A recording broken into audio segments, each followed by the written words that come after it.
Bismillahirrahmanirrahim.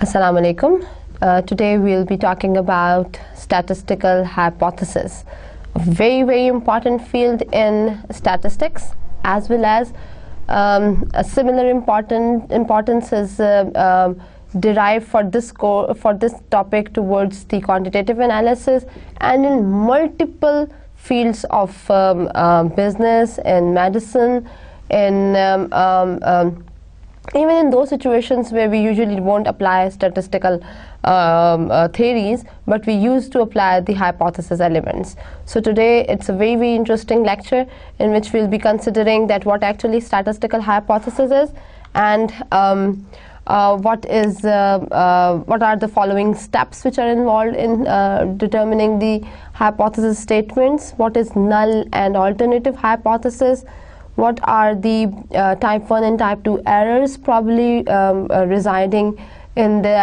hypothesis theory, and what are the one-tailed and two-tailed distribution tests.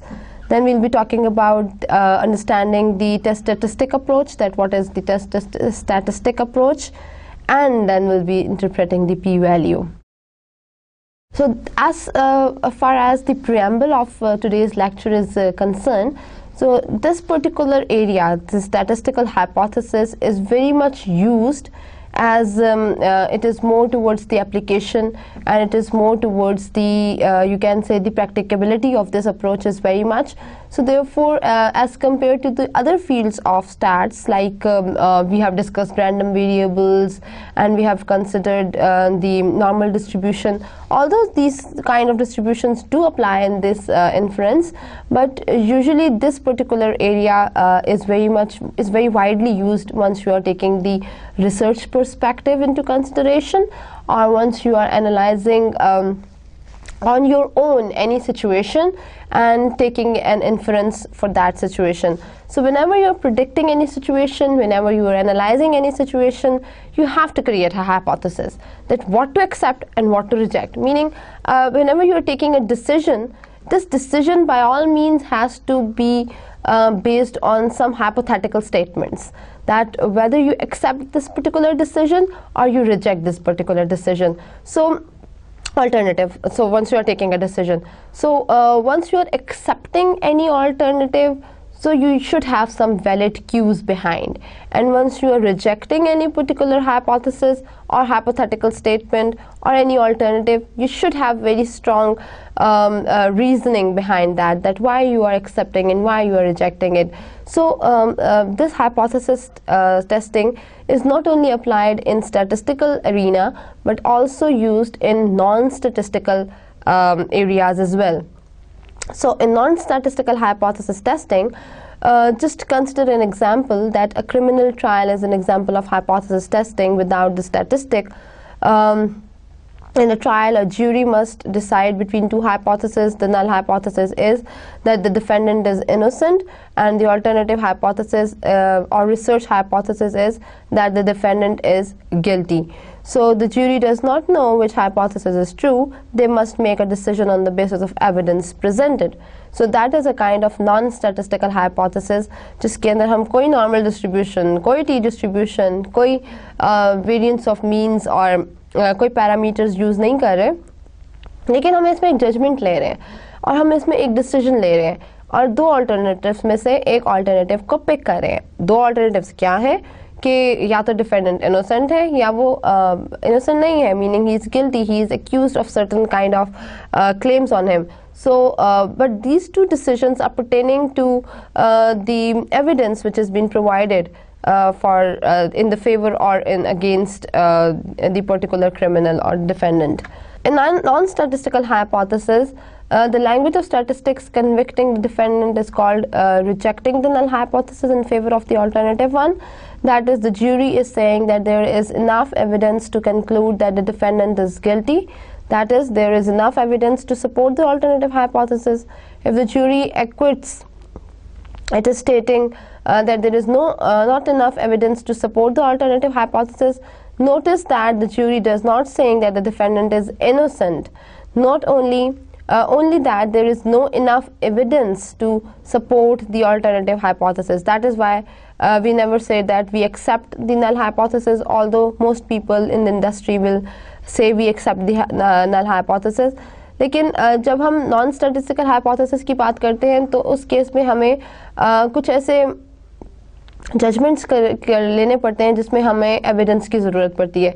As we don't have any parameter, as we don't have any sound, you can say the statistical interpretation behind, so therefore we have to take the evidence, we have to believe on the evidence what has been provided to us.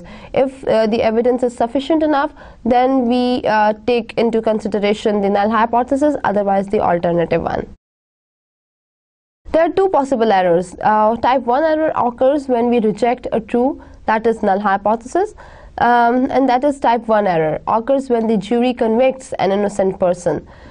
We would want the probability of this type of error, maybe 0.001 beyond a reasonable doubt, to be very small for a criminal trial, where a conviction results in the death penalty. Whereas for a civil trial, where conviction might result in someone having to pay for damages or wrecked auto, we would willing for the probability to be larger, 0.49.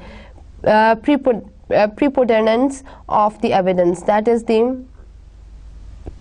probability of type 1 error, that is alpha, which is usually 0.05 or 0.01. जब हम type 1 error की बात करते हैं तो उसके अंदर उसका मतलब ये है कि हमने रिजेक्ट कर दिया है true hypothesis which is the null. Null hypothesis actual situation को डिस्क्राइब करता है, उसके ऊपर हमने कोई अल्टरनेटिव्स डिस्क्राइब नहीं किए हुए होते. लेकिन अगर वो ट्रू है और हम उसे रिजेक्ट कर दें तो बेसिकली ये एक कंडीशन होती है नल हाइपोथेसिस की, टाइप 1 एरर की, जिसकी प्रोबेबिलिटी हम यूजुअली थोड़ी ज़्यादा रखते हैं, 0.05 0.01 हम रखते हैं ताकि इसके अंदर जो मार्जिन है वो कंपैरेटिवली कम हो. Type 2 error occurs when we don't reject a false or null hypothesis and accept the null hypothesis. जब हमें पता ना हो कि null hypothesis गलत है और हम उसे accept कर लें. ठीक है, टाइप 1 एरर के अंदर ये होता है कि हम नल हाइपोथेसिस को रिजेक्ट कर देते हैं जबकि वो ट्रू है, और टाइप 2 एरर के अंदर हम उसको रिजेक्ट नहीं करते जबकि वो गलत है. ठीक है, तो ये एक थोड़ा सा डिफरेंस है टाइप 1 और टाइप 2 एरर में. इसको हम जब हम स्टैटिस्टिकल हाइपोथेसिस डिस्कस करते हैं तो हम इसे मज़ीद डिटेल में डिस्कस करेंगे. एक छोटी सी एग्जांपल हमने उठाई है, उसकी बेसिस के ऊपर हम आइडेंटिफाई करने की कोशिश कर रहे हैं कि टाइप 1 और टाइप 2 एरर इन प्रैक्टिस किस तरह से अप्लाई होते हैं. ये उस वक्त होगा कि that occurs when a guilty defendant is acquitted, कि जब हमने एक इनोसेंट इंडिविजुअल को क्रिमिनल कंसिडर कर दिया है तो इसका मतलब ये है कि we don't reject a false और हाइपोथेसिस जबकि वो गलत था, हमने उसको रिजेक्ट नहीं किया. In practice this type of error is far the most serious mistake we normally make. कि जो चीज़ गलत है हम उसे गलत कंसिडर ना करें, ये एक ऐसी मिस्टेक है जो कि यूजुअली हम बहुत ज़्यादा प्रैक्टिस में कंसिडर करते हैं. For example, we test the hypothesis that the amount of medication in the heart pill is equal to the value which cure your heart problem, and accept the null hypothesis that the amount is okay. Later on, we find out that the average amount is way too large and people die from too much medication. So that is something, ये एक ऐसी situation है, एक medical hypothesis हमने बनाया था जिसमें हमने देखा कि जी मेडिकल के जो अमाउंट है मेडिसिन की हार्ट पेशेंट के लिए उसकी क्वांटिटी कितनी होनी चाहिए, उसकी अमाउंट कितनी होनी चाहिए, हमने वो ज़रूरत से ज़्यादा रख दी जिसकी वजह से बहुत सारे patients they couldn't survive. So in that case we have to reject, we should reject the false hypothesis, we should reject the wrong hypothesis, but actually we have accepted that. We have accepted that this quantity of medicine is fine in that particular pill, but which is actually not. So that is considered to be a wrong thing. So, or if you are accusing a right person, an innocent person, so that is again a wrong thing. So I wish we had rejected the hypothesis and threw the pills in the trash can. It's too late because we shipped the pill to the public. So that is something which is the responses of the type 2 error, which are really bad. The probability of type 1 error is denoted by alpha, which is a Greek letter, and the probability of type 2 error is denoted by beta, which is again a Greek letter. The two probabilities are inversely related. इन दोनों की probabilities जो है वो inversely relate करती हैं. Decreasing one increases the other for a fixed sample size. एक fixed sample size में अगर type 1 error की probability decrease होगी तो type 2 error की probability increase हो जाएगी, और type 2 की probability अगर increase होती है तो that is something which is really crucial. Similarly अगर type 2 की error की percentage probability decrease होती है तो type 1 error की probability increase हो जाएगी if our sample size remains the same.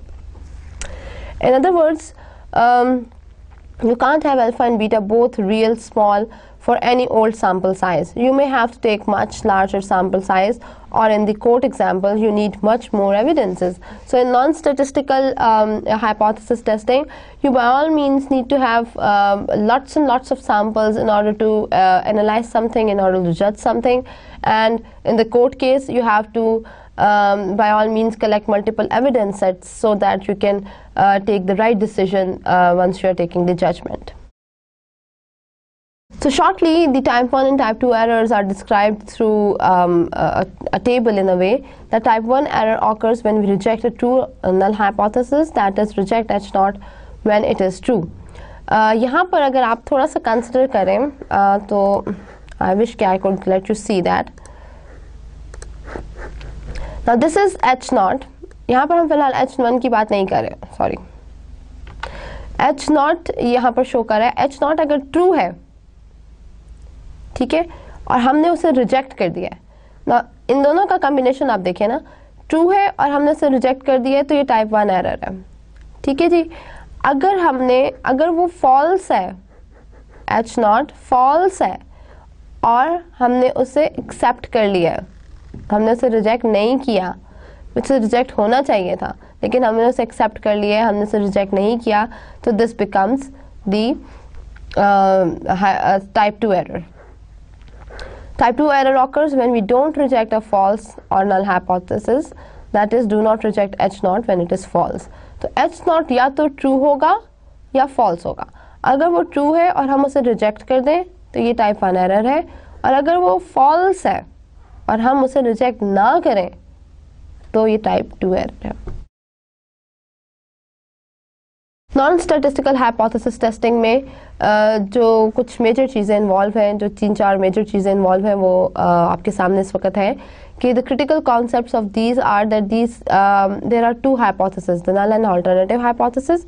The procedure begins with the assumption that the null hypothesis is true. ये एक और कंडीशन है. The goal is to determine that whether there is enough evidence to infer that the alternative hypothesis is true or the null hypothesis is likely to be true.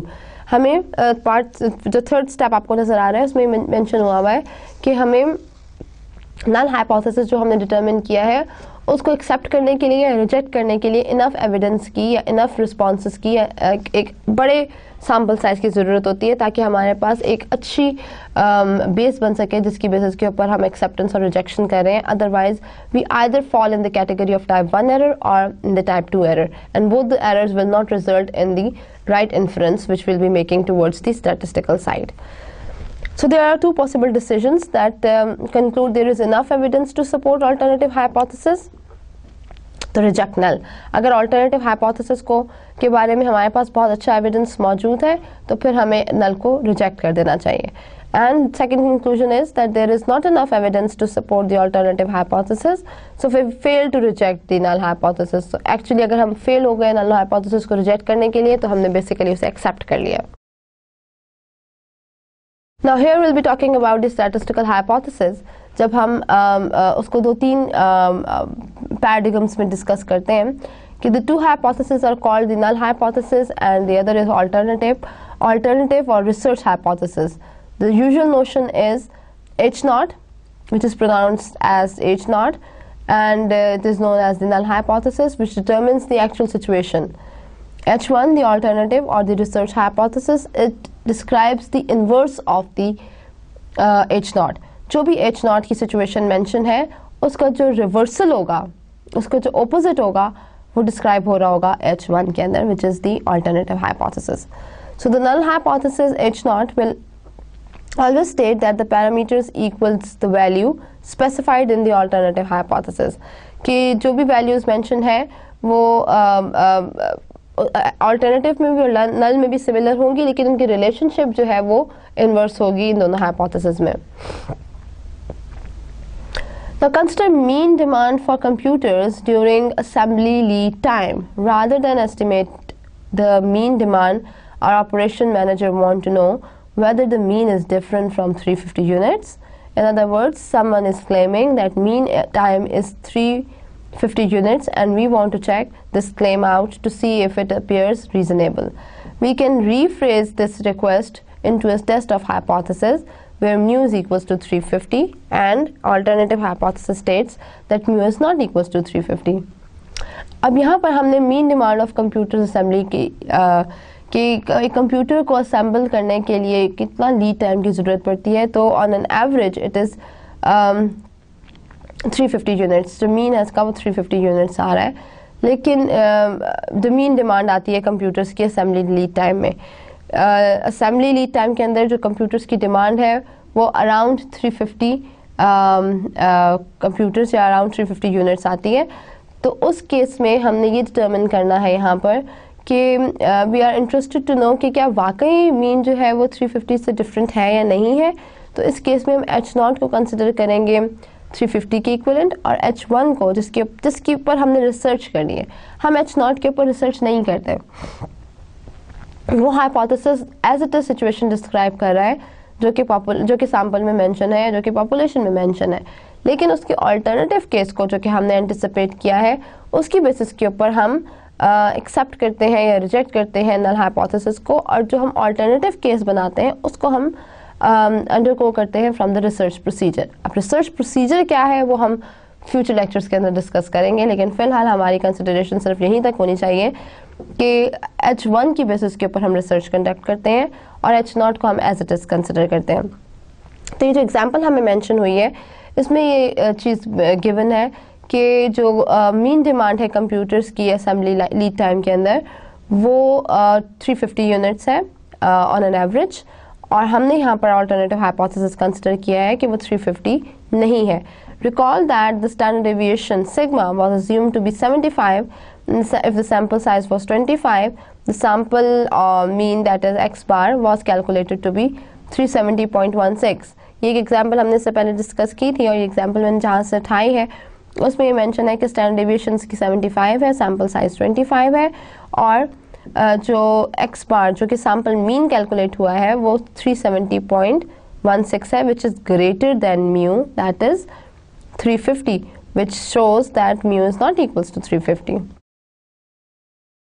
For example, if we are trying to decide whether the mean is not equal to 350, a large value of x bar, say 600, would provide enough evidence. If x bar is close to 350, say 355, we would not say that there is that this provides a great deal of evidence to infer that the population mean is different than 350. अगर हमारे पास sample size बड़ा हो जाता है और से for example वो 600 की वैल्यू शो करने लग जाता है, तो फिर हमारे पास इनफ एविडेंस की ज़रूरत नहीं है. लेकिन अगर हमारे पास एक्स बार जो है वो हमारे पास 350 के इक्वलेंट है या अराउंड 350 आ रही है, दैट इज़ 355 माइट बी, तो वहाँ पर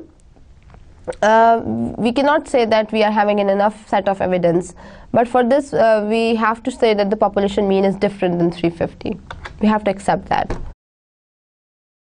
Now the two possible decisions that can be made in hypothesis testing is that we have to conclude that there is enough evidence to support the alternative hypothesis, and also state that reject the null hypothesis in favor of the alternative. कि हमने या तो conclude ये करना है कि there is enough evidence to support alternative hypothesis. देखिए जी, जब हमने दो हाइपोथेसिस बनाए हैं, एक हमारे पास नल है और एक हमारे पास अल्टरनेटिव है. नल हमने as it is actual real situation explain करा है, whereas the alternative hypothesis describes the inverse of the null hypothesis. So we have to collect enough data, we have to collect enough evidence in order to support our H1, in order to support our alternative hypothesis. If we fail to support our alternative hypothesis even by increasing the sample size or collecting the multiple data sets, even if we are unable to create the right relationship, in that case we have to reject the alternative one and accept the null hypothesis. लेकिन अगर हमारे पास अच्छा data मिल गया है, अगर हमारे पास enough evidence है अपने अल्टरनेटिव हाइपोथेसिस को सपोर्ट करने के लिए, तो वहाँ पर हम नल हाइपोथेसिस को रिजेक्ट कर देंगे और एक्सेप्ट कर लेंगे अल्टरनेटिव को, which is the favour of alternative. So that is something which is written here. The testing procedure begins with the assumption that the null hypothesis is true. That is something which we have discussed right now. कि जो भी हमारा procedure है वो start एक basic situation से होता है जो हमें given होती है, which is mentioned in the null hypothesis, कि which is the untouched situation. As it is, हमने situation को उठाकर अपने सामने रख लिया है और वो इस assumption से शुरू होती है कि जो null hypothesis है वो ठीक है. Thus, until we further statistical evidence, we have further statistical evidence, we will assume that H naught, that is mu, is equals to 30, assumed to be true. The next step will be to determine the sampling distribution of the sample mean x bar, assuming the true mean is x is 350. यहाँ पर अगर हमने कहा है कि mu 350 के equal है और x बार जो है यहाँ पर x बार आना चाहिए, assuming the true mean which is 350, x bar is normal with mu x bar is equals to mu which is 350. यहाँ पर हमारे पास 75 over under root 25 मेंशन है which is 15. सिग्मा हमारे पास 75 है, n हमारे पास 25 है. इसको फार्मूले में प्लेस करें तो हमारे पास 50 आता है which is sigma x. Mu हमारे पास 350 है. इन वैल्यूज़ को अगर हम कंप्यूट करें तो हमें ये पता लगता है कि जो मीन हमें नज़र आ रहा है यहाँ पर वो 350 है, which is the median line. This is the median line.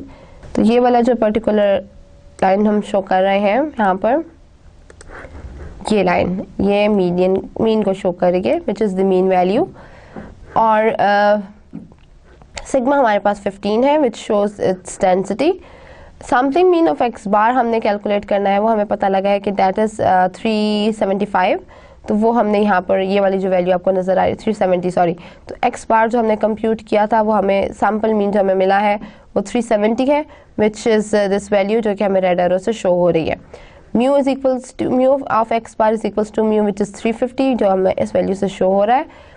Sigma x is equals to 15 और x बार जो है वो यहाँ पर इस वैल्यू से हमने शो किया है, इस रेड एरो से हमने शो किया.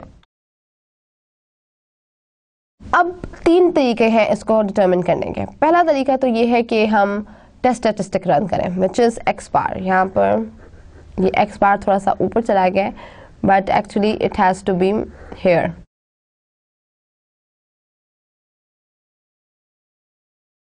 Is x bar in the guts of the sampling distribution? क्या x bar जो है वो sampling distribution के वो guts रखता है कि वो rightly describe कर देगा हमें parameters की description को या rightly describe कर देगा hypothesis statement को?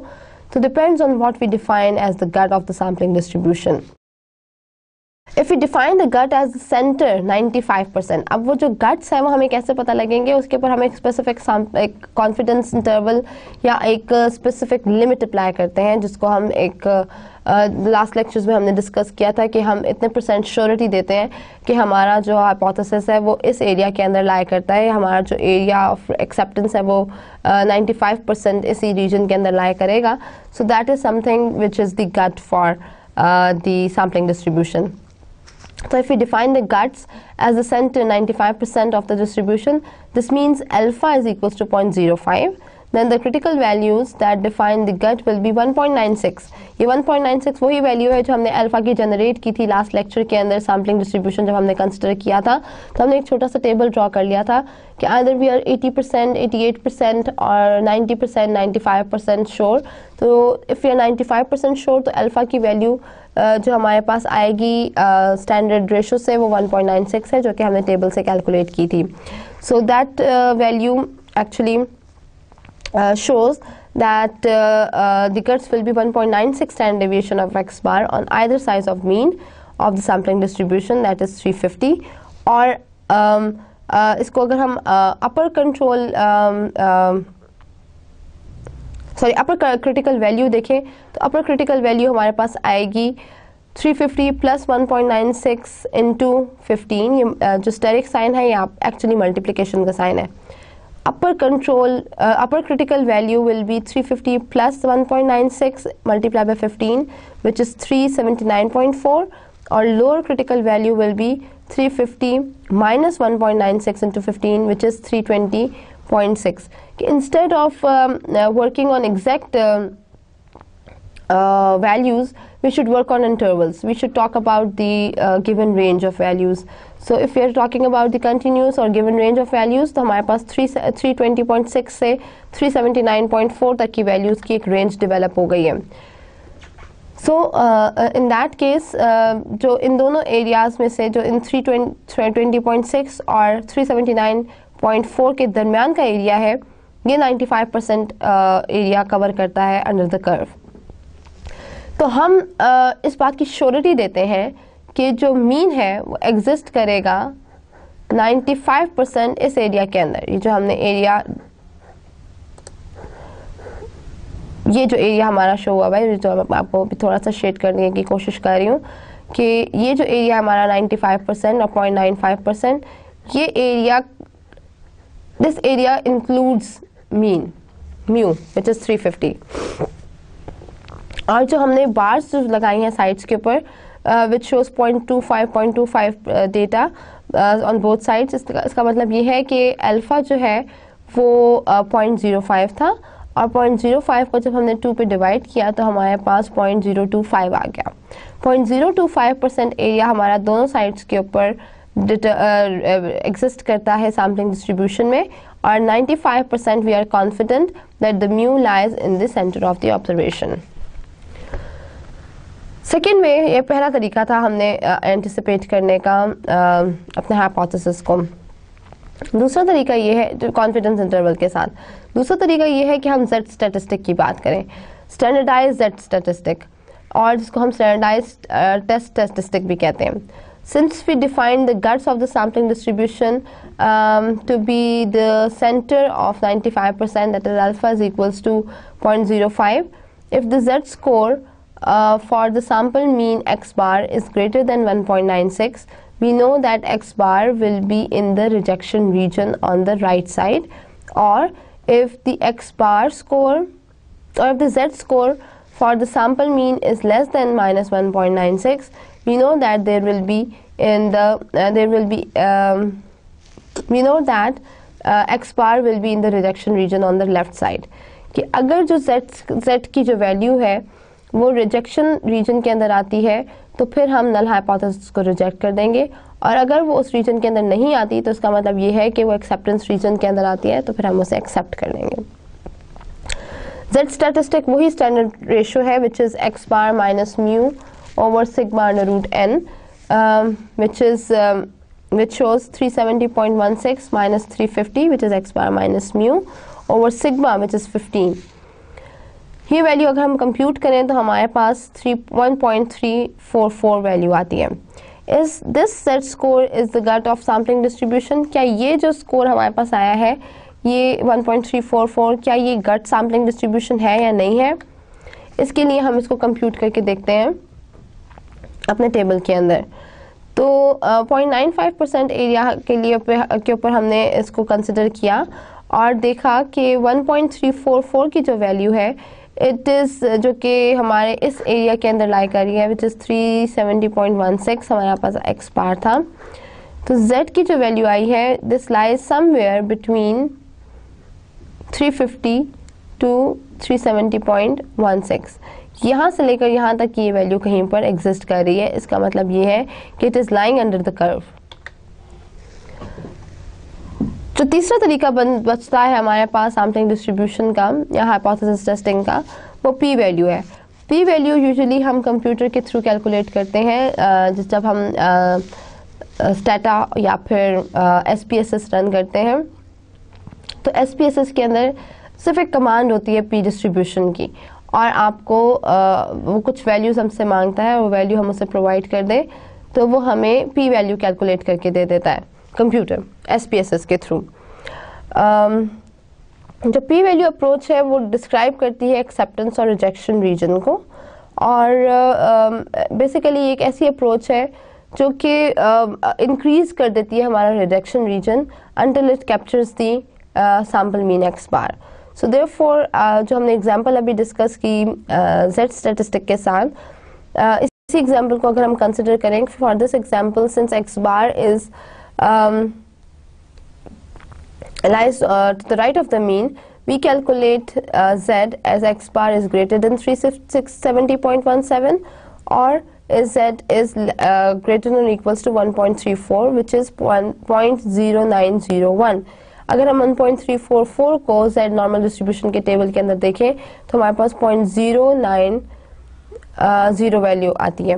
Since this is a two-tailed test, we must double this area for the p-value, क्योंकि ये टू साइडेड है, डबल साइडेड टेस्ट है, हमने इसको दोनों साइड्स के ऊपर डिटर्मिन किया है, टू टेल टेस्ट है, तो वहाँ पर हम इसको 2 से मल्टीप्लाई कर देंगे तो हमारे पास p की वैल्यू या प्रोबेबिलिटी जो है वो क्या है कि विच इज़ जनरली यूज्ड, कि क्या प्रोबेबिलिटी है कि जो हमारी वैल्यू है वो एक्सेप्टेंस रिजेक्शन रीजन के अंदर एग्जिस्ट करती है, क्योंकि हमने Z की वैल्यू एक साइड वन टेल के लिए कैलकुलेट की है, लेकिन हमने ये डिटरमिन किया है कि दूसरी टेल के ऊपर भी डेटा उतना ही एरिया कवर हो रहा है, तो हमने उसको यहाँ पर 2 से मल्टीप्लाई कर दिया और हमारे पास 0.180 वैल्यू आई है।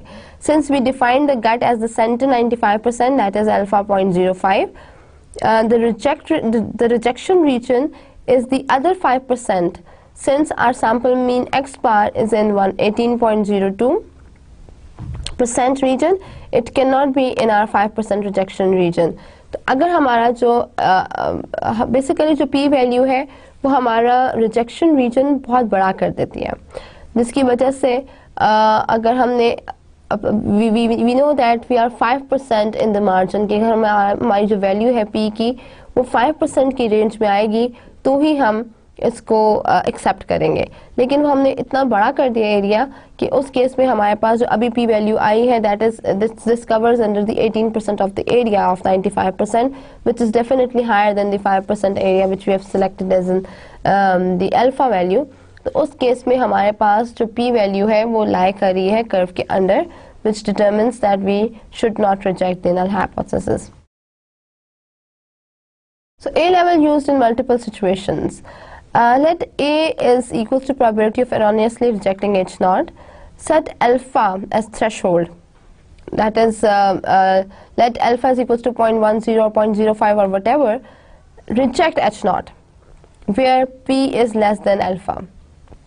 जब भी P वैल्यू अल्फा से कम होती है, यानी कि अभी लास्ट एग्जाम्पल में हमने देखा कि वो 18% आई है और वो 5% से ज़्यादा है, अगर p वैल्यू अल्फा से कम आती है, मतलब अगर हमने उसको 10% लिया है, 90% लिया है तो हमारे पास 10% का मार्जिन आएगा, और अगर वो इससे कम आती है लाइक 9%, 10%, 8%, 7% आती है तो उस केस में simply reject H not, retain H1 when p is greater than alpha. अगर p की वैल्यू अल्फा से बड़ी आती है तो उस सूरत हाल में चुप करके आंखें बंद करके अल्फा H नॉट को एक्सेप्ट कर लें। For example set alpha is equals to 0.01, find p value of 0.27। जब हमने p वैल्यू फाइंड की तो वो 0.27 आई, जब हमने अल्फा 0.10 लिया था तो यहाँ पर हम H नॉट को रिटेन कर रहे हैं। जब हमने अल्फा 0.01 लिया और p वैल्यू 0.001 आ गई तो वहां पर हमने अल्फा H नॉट को रिजेक्ट कर दिया। So p value answers the question what is the probability of the observed test statistic or one more extreme when H naught is true.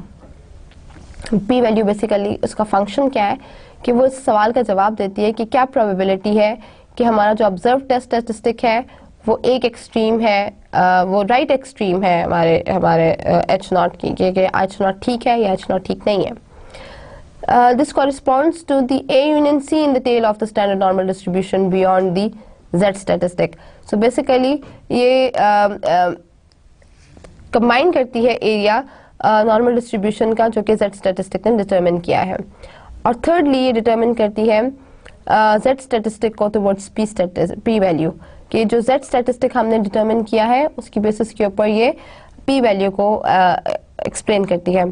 For HA which is mu greater than mu naught, here P value states that probability of Z is greater than Z statistic, और ये right tell के ऊपर चला जाएगा, right tell के ऊपर चला जाएगा which is greater then mean.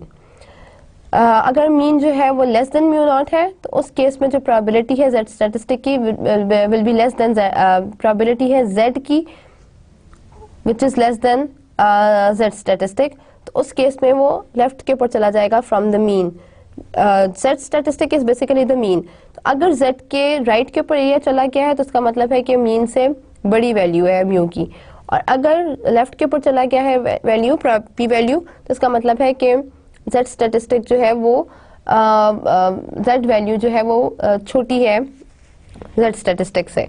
अगर ये इक्वल नहीं है, यानी कि मीन म्यू के इक्वल नहीं है, तो उस केस में ये वन टेल टेस्ट है और इसमें हम 2 से मल्टीप्लाई कर देंगे P की वैल्यू, और जो भी वैल्यू आएगी हमारे पास, हमने अभी एग्जांपल में डिस्कस की थी, उसको हम 2 से मल्टीप्लाई करके और फिर वो देख लेंगे कि वो कितनी परसेंट है। अगर वो 5% से बड़ी है तो हम उसको एक्सेप्ट कर लेंगे, H0 को एक्सेप्ट कर लेंगे। अगर वो 5% से कम है तो हम H0 को रिजेक्ट कर देंगे। अगर हमने 95% कॉन्फिडेंस इंटरवल लिया है और हमने अल्फा कंसिडर किया है 5 को, 0.05 को। Okay. Now here P value answers the question that what is the probability of the observed test statistics when H0 is true. Thus, smaller and smaller P value provides stronger and stronger evidence against H0. Small P value is equivalent to this strong evidence. क्योंकि P value अगर बढ़ जाएगी तो इसका मतलब है कि हम उसे रिजेक्ट कर देंगे। ये एक जनरल इंटरप्रिटेशन है जो कि हमने थर्ड मेथड जो कि P वैल्यू की अप्रोच के थ्रू डिटरमिन किया है 2 टेल टेस्ट के ऊपर, कि 0.09% वैल्यू जो है वो दोनों तरफ एग्जिस्ट करी है, मीनिंग 0.18% जो है वो वैल्यूज इन कम्बिनेशन एग्जिस्ट कर रही हैं, जबकि हमारे पास जो मीन है वो 370 है और म्यू 350 है। तो उस केस में ये जो एरिया जो डिटरमिन हो रहा है इन the centre of the curve, ये डिटरमिन कर रहा है कि हम P वैल्यू को एक्सेप्ट कर रहे हैं, P वैल्यू की बेसिस के ऊपर एक्सेप्ट कर रहे हैं H0 को या नहीं कर रहे हैं। तो यहाँ पर as 18% of the area is covered by P value, so in that case alpha is 5%, तो उस केस में P वैल्यू बड़ी है अल्फा से, तो हमने एक्सेप्ट कर लिया है H0। अगर हम यहाँ पर थोड़ी सी जनरल कंक्लूजन्स की बात करें तो अनस्टैंडर्डाइज्ड टी टेस्ट के अंदर जो लोअर क्रिटिकल वैल्यू है 320.6 की, which is less than x बार 370.16, और विच इज़ लाइंग विच, और द अपर क्रिटिकल वैल्यू है हमारे पास वो 379.4 आई है। We reject the null hypothesis as 5% level of significance. Standardised test statistics में हम शो करते हैं जो हमने फर्स्ट मेथड अप्लाई किया था एक्स बार की बेसिस के ऊपर, उसकी बेसिस के ऊपर हम 5% लेवल ऑफ सिग्निफिकेंस पे नल हाइपोथेसिस को रिजेक्ट करें। स्टैंडर्डाइज्ड टेस्ट स्टैटिस्टिक के अंदर हमने Z वैल्यू को अल्फा बाई 2 के केस में 1.96 प्लस माइनस 1.96 के ऊपर एनालाइज किया, and we fail to reject the null hypothesis at 5% level of significance. और P के केस में भी हम we are failed to reject the null hypothesis. We have accepted the null hypothesis because the P value is greater than 5% alpha, which is 0.05, which is the level of significance.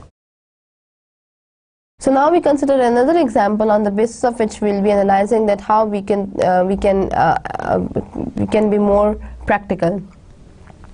A departmental store manager determines that a new billing system will be cost effective only if the mean monthly account is more than $170.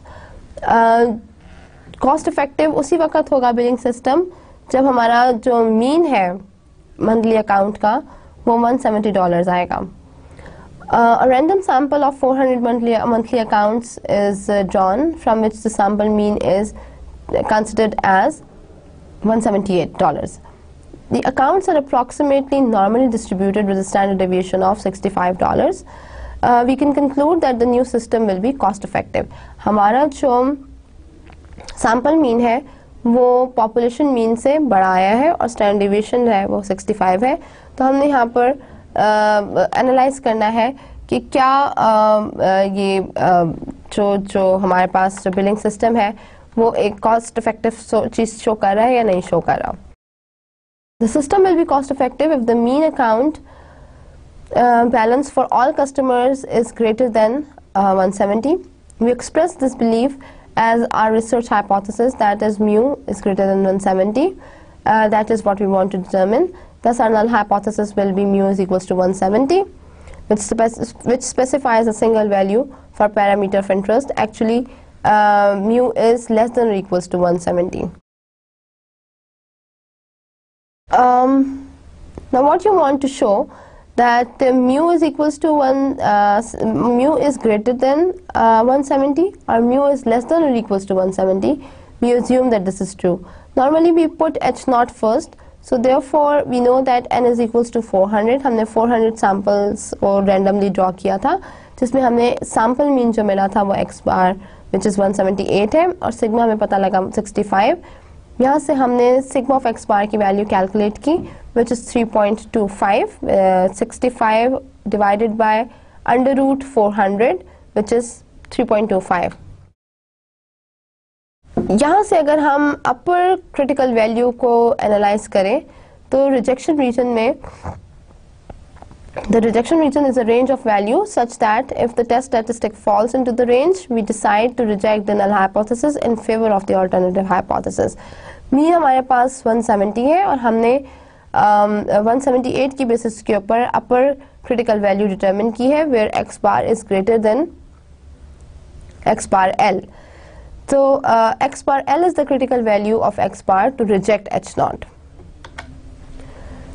At 5% level of significance, that is alpha is equals to 0.05, we get all alpha in one tail. That is z is equals to z alpha is equals to z 0.05, which is 1.645 from the table which we have taken from the sampling distribution. ये tabulated value है जो कि हमें z की पता लगी है कि जब z 0.05 होगा और वन टेल टेस्ट होगा तो फिर हमारे पास क्या वैल्यू आएगी वो 1.645 है. अगर ये टू टेल टेस्ट होता तो हमारे पास वैल्यू 1.96 आती.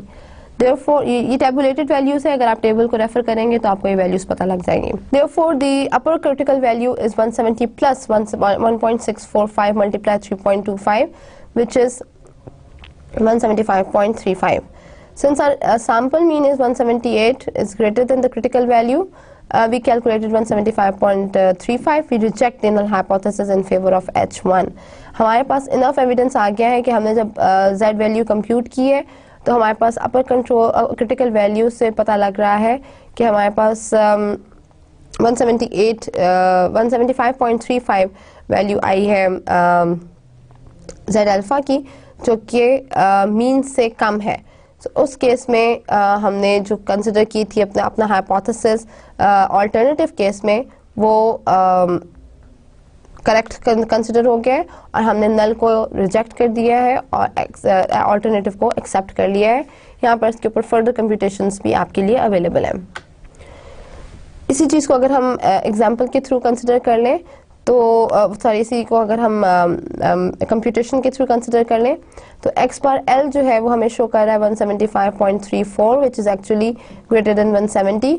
और जो हमने upper control critical value consider की थी वो 178 थी, जो कि हमें सैम्पल से मिली है, which is lying in the similar region. तो अगर इसी रीजन के अंदर ये वैल्यू लाई कर रही है तो हम एच नॉट को रिजेक्ट कर देंगे in favour of H1. Here we again talk about interpretation of the p-value, where the smaller p-value, the more statistical evidence exists to support the alternative hypothesis. If p-value is less than 1%, ये वही सारी चीज़ें हैं जो अभी हम discuss कर चुके हैं, इनको हम थोड़ा सा एक और ग्लिम्स में देख लेते हैं. If p-value is less than 1%, there is overwhelming evidence that supports the alternative hypothesis. कि अगर वो 1% से ज़्यादा है तो बहुत strong evidence है.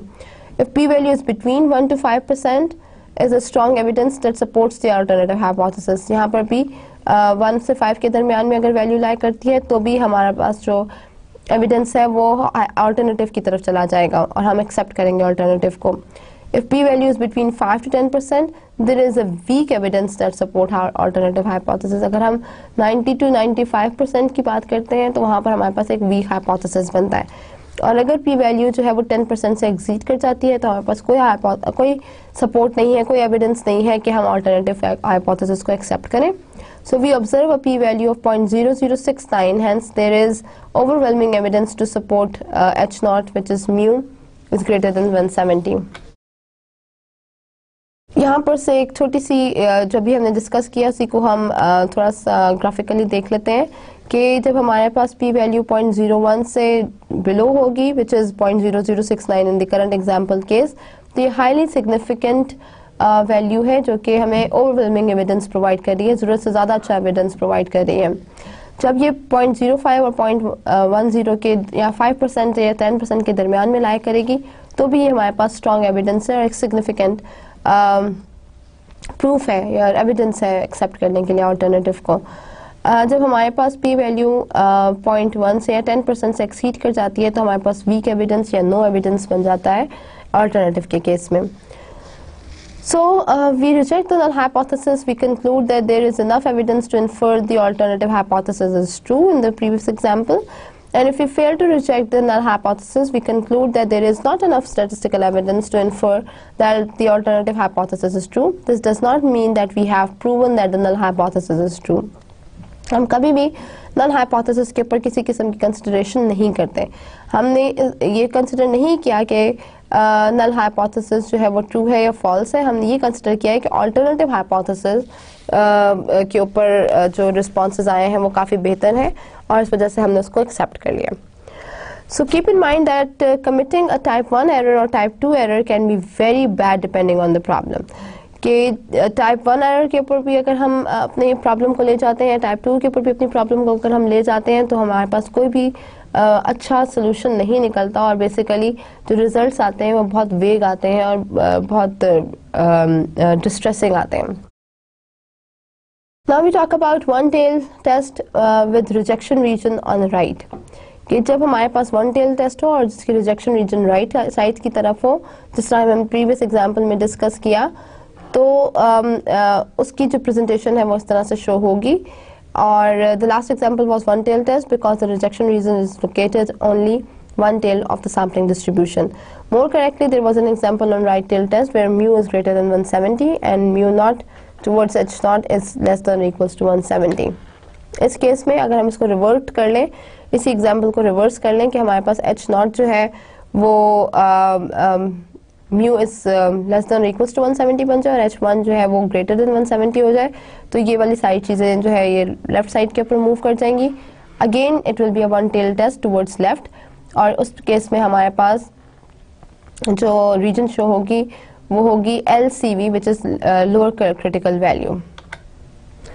Two-tail test will be with the rejection region is both sides. अगर हम इसको हम दोनों साइड्स के ऊपर देखें तो हम अल्फा को डिवाइडेड बाय 2 करते हैं which is अल्फा बाय 2 और उस केस में standard ratio of z apply करते हैं which is z alpha by 2 into sigma over under root 10 और प्लस माइनस के साथ उसकी रिलेशनशिप देखते हैं म्यू के साथ.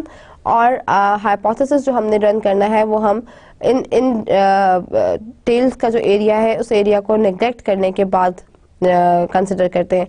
अगर हमारी जो वैल्यू है वो इस एरिया के अंदर एग्जिस्ट करती है which is alpha by 2, alpha by 2 की जो भी वैल्यू आ रही है 0.05 डिवाइडेड बाय 2.025 के से कम अगर हमारे पास वैल्यू आती है तो उसका मतलब ये है कि वो रिजेक्शन रीजन में फॉल कर रहा है, एक्सेप्टेंस रीजन में फॉल नहीं कर रहा. ये जितना भी आपको शेडेड एरिया नज़र आ रहा है इस कर्व के अंदर ये रिजेक्शन रीजन है बेसिकली. अगर हमारी वैल्यू जो हम कैलकुलेट करते हैं वो 0.025 के दरमियान में आती है एट 95% कॉन्फिडेंस इंटरवल, तो उस केस में हमारे जो रिजेक्शन है वो हो जाएगी h नॉट के लिए और एक्सेप्टेंस हो जाएगी h1 के लिए. यहाँ पर एक छोटी सी एग्जांपल है जिसके ऊपर आप खुद से भी काम कर सकते हैं. ये आपके लिए मैंने एक छोटी सी एग्जांपल निकाली थी कि AT&T argues that its rates are such that customers won't see a difference in their phone bills between them and their competitors. They calculate the mean and standard deviation for all their customers at $17.09 and $3.87. ये mean जो है हमारे पास 17.09 है और standard deviation 3.8 है. यहाँ पर हमने we don't know the true value of sigma, so we estimate it from the sample data, which is S. So as sample size is too big, so therefore we should not be considered कि जिस sigma की value में given नहीं है या sample की value given है तो हम सैम्पल स्टैंडर्ड डिविएशन से S से हम इसकी वैल्यू डिटरमिन कर लेंगे. They then sample 100 customers at random and recalculated a monthly phone bill based on competitors' rates. Our null and alternative hypothesis will be in a way कि जो mu है वो 17.09 के equal नहीं है, as it is stated, कि argues that the rates are such that customers won't see a difference in their phone bills. जब वो नहीं देख रहे हैं कोई difference तो इसका मतलब ये है कि mean bills जो है वो 17.09 नहीं है.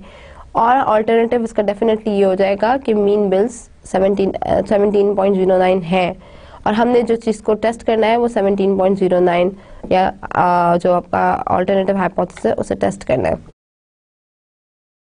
यहाँ पर जो रिजेक्शन रीजन बनेगी इसी एग्जांपल में वो बनेगी नल हाइपोथेसिस के साथ, which is alpha by 2. That is, we set up two-tailed rejection region. The total area in the rejection region must be summed to alpha by 2. So we divide it by 2, which is alpha by 2. At 5% level of significance, we consider alpha by 2 as 0.025.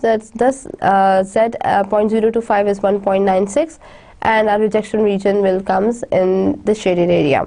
So ये जो दरमियान वाला area है इसकी basis के ऊपर हम consider करेंगे इस वैल्यू को.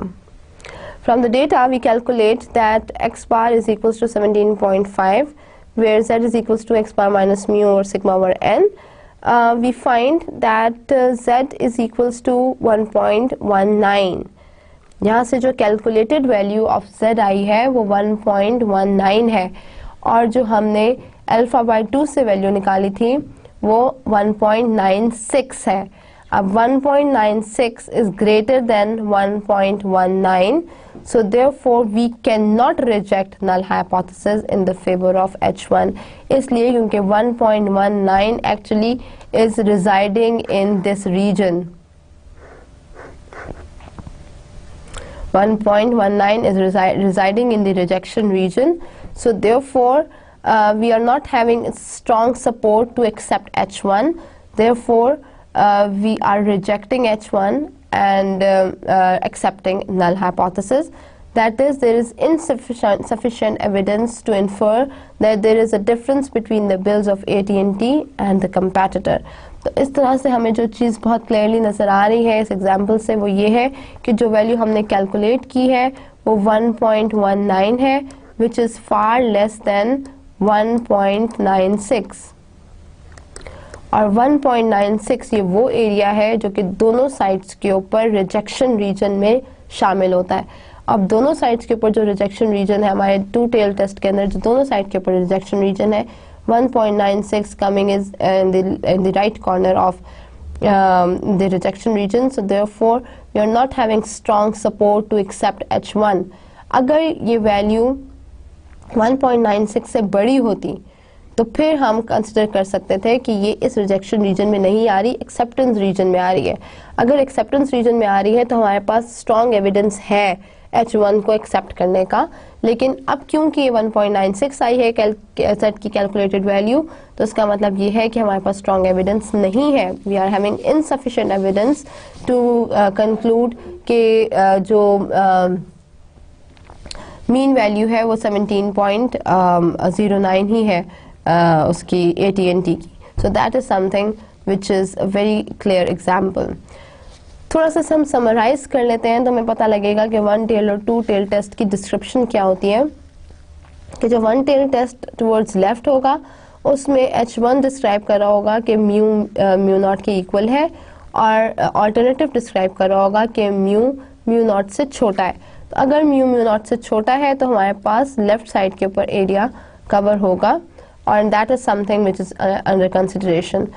जब हमारे पास राइट साइड के ऊपर वन टेल डिस्ट्रीब्यूशन हम डिस्कस कर रहे होंगे, तो उस केस में H not mu is equal to mu not ही रहेगा, और H1 हमें डिस्क्राइब कर रहा होगा कि म्यू की वैल्यू जो है या जो पॉपुलेशन मीन है वो बड़ा है म्यू नॉट से, कैलकुलेटेड वैल्यू से।